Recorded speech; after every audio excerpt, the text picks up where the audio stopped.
Sementara itu, pemirsa, dari Banyuasin dilaporkan sebuah truk bermuatan batu bara telah menabrak pagar rumah warga di Desa Sukamulya, Kecamatan Betung karena sang sopir alami hilang kendali. Tembok pagar rumah warga di Desa Sukamulya, Kecamatan Betung, Banyuasin hancur akibat dihantam truk bermuatan batu bara. Diketahui truk batu bara berasal dari Kabupaten Musi, Banyuasin dan hendak menuju ke Pelabuhan Batu Rona di Kecamatan Sungai Lilin.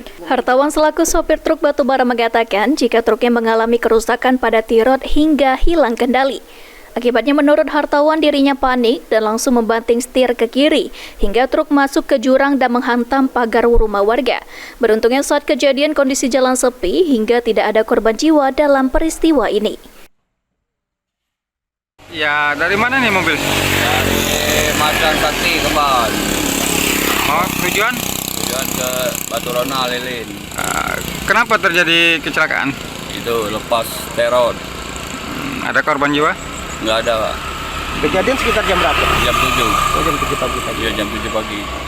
Lebih lanjut, Hartawan selaku sopir truk ini mengaku jika plat nomor polisi miliknya ganda BG 8081KI dan F8854VE untuk memperlancar pengisian BBM. Ridho Ilahi, PAL TV.